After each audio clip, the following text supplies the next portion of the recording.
What's up, guys? Gibberish HS here today. Today we are going to be continuing our little part 1 part 2 series of talking about the new Hearthstone expansion, Ashes of Outland, going into the new ranking system for Hearthstone, all the changes, the roadmap, and what year the Phoenix is going to bring us in Hearthstone. We already talked about the Demon Hunter class a lot, and the priest changes and Hall of Fame cards in this previous video. So if you want to see that, go check that video. So let's get into this. So starting with the roadmap, I think this is probably the best thing to start off with because it kind of just shows us what we're getting into. It shows us what we're going to be talking about and all that good stuff. So when we go here, as you can see, this is the roadmap for the phase. So let's start with phase 1. I'll do it that way my screen is in the way. New class is Demon Hunter. This is what all that's going to be happening by around April 7th and up to the next expansion past Ashes of Outland. So each expansion is going to be a different phase in Hearthstone for this next year, and it's going to be very interesting. So we already know about the new class, Ashes of Outland expansion, new Imprison and Demons, some new mechanics going on into the game. We got Tavern Brawls. I believe this is just going to be more intricate Tavern Brawls, they said. A lot of Battlegrounds updates, which we will get into today. Adventure. So this one I'm not too sure about, but this one we got a bunch of different things. Seasonal events. Adventure is the single player modes. My bad. Balance updates. Free deck class. So if you don't know, this is basically if you're a new player or a returning player, what happens is you basically fight this little little leveling system kind of thing. Those robot, and then when you beat them, you get to choose one supposedly very good deck when you do it. Free Demon Hunter deck as well, which is basically the 3 standard decks that they have you choose. It's the same thing for this. Duplicate protection. This is a huge thing for Hearthstone. The duplicate protection, it goes into details about common, rare, epic, and legendary. So we already had duplicate protection with legendary, which means if you already own that legendary, you can't get them again until you have a certain amount of legendaries of that class or something like that. And now they're applying this to all cards. So if you let's say you get 2 commons, all right, well then what happens is once you get those 2 commons, you can't get that common again until you have all the commons in that class. This applies to all classes and neutral and all rarities. So this is a really good change. This is something that people have been wanting for a while because opening card packs can just be frustrating because you open them and it's just you get the same common 20 times. That can be really frustrating. So this is a great change. Ranked revamp, we're going to get more into detail about that in a minute. And Hall of Fame, plus priest class updates, which we already talked about. Now looking at the overall roadmap, Phase 2 looks like it's going to be very interesting with a new card expansion, card mechanics, Tavern Balls, Battlegrounds, seasonal events, balance updates. Everything we usually know. But then these 2 are the ones that get interesting. A new game mode they said they would announce, and Spell Locked. We don't know what that is. Alright? So, a secret thing that we don't know about, and a new game mode. That is crazy. And then the same thing basically goes for here, except we have 3 things we don't know about.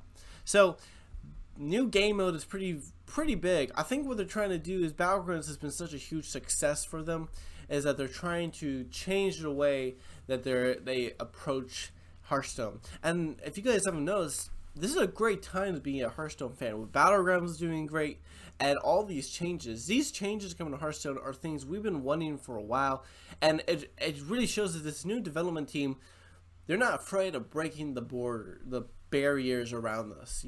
They're not afraid of changing things. I mean, we never thought a new class would come, and look at this, the new team is doing that. And I know I sometimes go at them for the cheesy reveals and stuff, but this is good. This is great news for Hearthstone. It's going to be very, very good. So, with all that in mind, let's get into more details now. So, the roadmap looks very interesting. I'm very excited about that. There we go. Let's go back to there. So, with all this, let's look into it. So, card pack changes. This is a new thing. Free deck for new returning players. There's always a lot going on in Hearthstone, so if you're new to the game or you've always been away for a spell, we like to help you get right back into the swing of things. Starting March 26th, which is a week from today, players new to the game who graduate from the new player ranks will get a free deck from a class of their choice built with cards from the Year of the Dragon. This also applies to players who haven't logged into the game in the past 4 months. We're hoping this will help players feel empowered to jump right in and experience the latest of what Hearthstone has to offer. This is very good. Probably the biggest complaint I have when I'm talking to friends about Hearthstone and all this is that they said, I used to play Hearthstone, but now it's like you have to keep up with so much stuff. It's hard to stay into it, or I haven't played in a while, and now I have to deal with my cards are all outdated, wild cards. This helps you get back into the swing of things, and for new players who are frustrated with having to deal with the crappy basic cards. So this is a very good change. Next is the rank overhaul. Now the rank overhaul is probably the biggest thing on this list, probably. So going into this into great detail, we are losing our ranking system from basically 20 to 1. We are changing that completely, and it's going to go into the traditional ranking system like in like StarCraft and all those: bronze, silver, gold, platinum, and diamond, and then it ends with legend. Legend will basically stay the same, but how this works is in each medal area we will have this, alright, 10 ranks in each one, and then you rank up in those ranks. So this is a good change, I think. I'm on board with this. This looks very interesting, and they're also going to change the way that we approach target matches. So instead of you just having a battle with someone who else is in bronze rank 10 or someone who else is in silver 4 or platinum 8, you will be matched with someone in your bronze category who is your skill level. So depending on how you fight and stuff, they say, I don't know how the whole details work, but depending on how all that works, it will match you between that. So if let's say you're a diamond player and you got kicked to bronze, which we'll get into that. Alright, if you're just a bronze player, you won't most likely fight this diamond player. That's what's supposed to happen. So, very, very interesting in that change. Now, the biggest thing with this is that at the end of each month, everyone goes to bronze. Even legend players. This is the biggest part I have with this. I'm not sure if this is a good change. I don't know. I just don't like this. Now, there are a lot of ways of, as you win games and stuff throughout the season, you can earn extra stars. And these extra stars help you go. So instead of everyone going to rank 10, if you're a legend player and let's say you did really well, you could gain like 20 stars or something like that. And then those stars would get you to maybe rank silver 6. That way not everyone's in bronze 10. But it's going to change periodically from what we know. So this is a very interesting change that I wasn't expecting. I think the new ranking system is very good. I'm excited about it. And yeah, I think it's a good change. I'm worried about everyone going to bronze. But besides that, it looks like a very good change. So going into that, star bonuses. To go from one rank to the next, say 10 gold to 9 gold, you will need to gain 3 stars. You'll gain 1 star for each match you win and lose 1 for a loss. At the start of each season, players will be rewarded a star bonus based on their performance of the previous season. This star bonus acts as a multiplier on the stars you earn from each win. So basically, you keep getting a bonus for each time you win, and this will help you throughout the thing. So it says here, for example, if you have a star bonus of 5, and you win a game, you'll get 5 stars instead of 1. If you win a game that is part of a win streak, you'll get double that, 10 stars upon each climbing the rank floor. This will help you level a lot faster. And then they also got a lot of new rewards coming up and stuff like that. So a lot of big changes coming to Hearthstone, guys. A lot of interesting things going in the Year of the Phoenix. I think this is probably the biggest change we have seen in a Hearthstone since probably Cobbles and Catacombs or something like that. We haven't seen this much work done for Hearthstone in a long time. I mean, heck, we got a new class, a new expansion, like 3 new keywords. Battlegrounds is still in development. Like, this past like few months has been crazy, and this year looks like it's just gonna continue the run, which is really good because Hearthstone has kind of, like I said, has been in a bit of a stale phase for a little while, and now I think since Son of Dragons and Battlegrounds, it started to pick back up. I think Battlegrounds has really helped push Hearthstone forward into the eyes of the players again. And so now it's spicing things up with a new expansion. People are playing that. When people get into this new class is gonna, this entire expansion most likely is gonna be active because of this new class. People are gonna find new ways to do things we have never done before with this new class. Battlegrounds is gonna get a bunch of changes, which we will get into. And yeah, like there's so much changes going on. It's actually kind of ridiculous. I never thought that we would get this much change, especially this at this pace. It's so quick. Like, it's really crazy, guys. So there you go. That is all that's going on with the Year of the Phoenix update. So let's talk about Battlegrounds.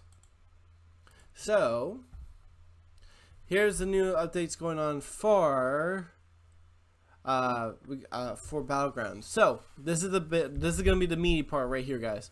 Battlegrounds pool updates. So we got Ragnaros, Sylvanas, and Patches are leaving, and they're getting replaced with Fungomancer, Flurgle. After you sell a Murloc, add a random Murloc to Bob's Tavern. This could be good. The only problem with this is that Murlocs aren't that strong right now. So I think we're going to see some Murloc buffs for this to be good.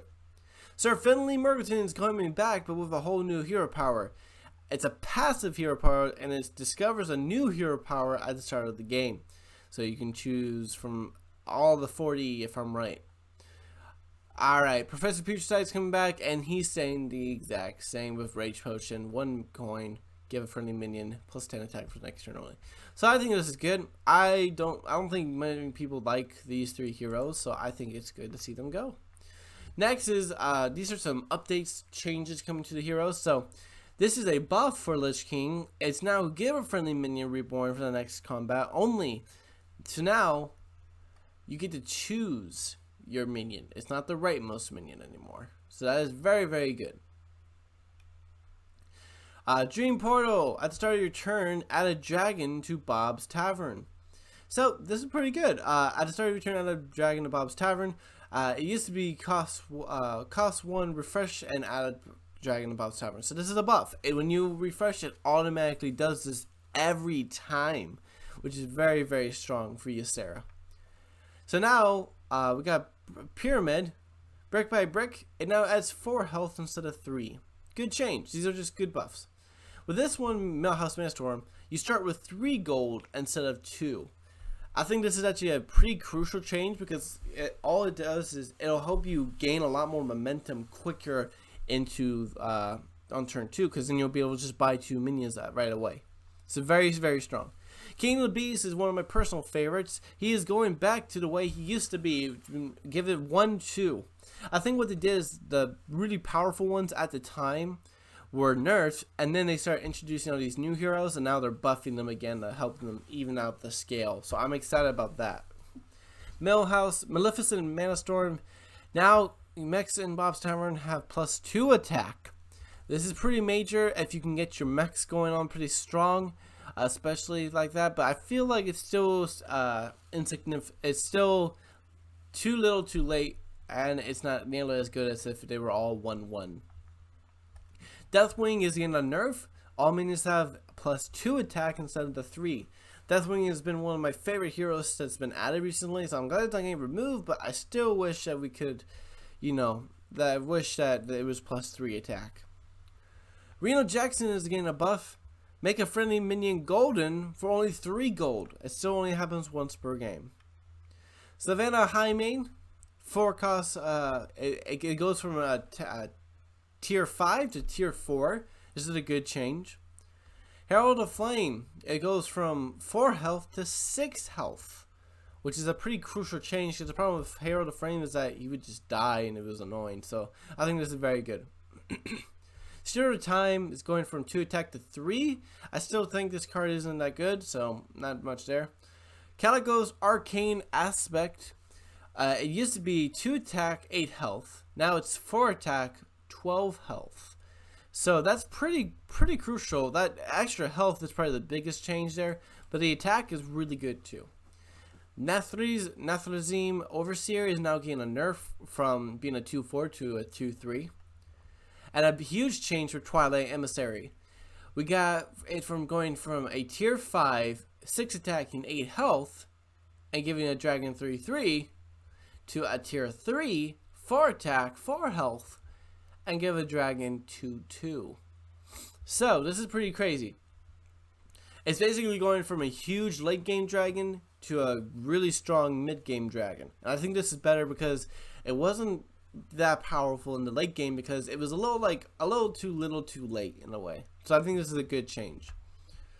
Alright, and now we get some card changes. We'll talk about those in just a minute. And then here it says Illidan Stormrage will be entering Battlegrounds. It says passive, start of combat, your left and rightmost minions attack immediately. This has a lot of potential if you have a lot of Divine Shield and Poison, I think, because it allows you to get the upper hand in that first. So, I think this is very strong. It's going to be very weird trying to position your minions, but it's something that's very, very well done. Now the updates going in March 26th. Dr. Boom is going from 9 mana to 7 mana, but these are going to Hall of Fame, so it doesn't really matter. I mean, not Hall of Fame, Wild. Giggling Inventor is going from 7 to 6 mana. Raiding Party is going from 4 to 3. And Reckless Experimenter is now making it where the cost can be below 1. So while this is in standard, abuse that snip snap combos, guys. And then more card changes. These are all wild ones specifically. Spiteful Summoner is going from 7 to 6. Call of the Wild is going from 9 to 8. Lesser Emerald Spellstone is going from 6 to 5, which is great. That's one of my favorite cards, by the way. Rouse of the Chain makes your hero power cost 0, which is really good. Yaxaran no longer stops casting when he leaves the board, so that's pretty cool. And Sludge Slurper is now a 2/1 again. And this one will be affecting standard, so that's good to see. So yeah, guys, a lot of changes coming to Battlegrounds. A lot of changes coming to standard. These changes apply March 17th. Yeah, all of those happen March 17th, I believe, except for the card changes I said here. Yeah. So, excuse me. So these card changes here and Illidan won't come until the 26th, but the rest will happen the 17th of March. So, pretty cool news, guys. Pretty major stuff. I hope you enjoyed it. Let me know in the comments below if you're excited about the future of Hearthstone. I am freaking out. And I will have a video posted later tonight about, or just later tomorrow, hopefully, about the Ashes of Outland. I can't speak today. So in Ashes of Outland, I'm going to be doing my full card review on every card so far. It's going to be a lot. It's going to be a lot of fun. I'll see you guys in that video. Bye.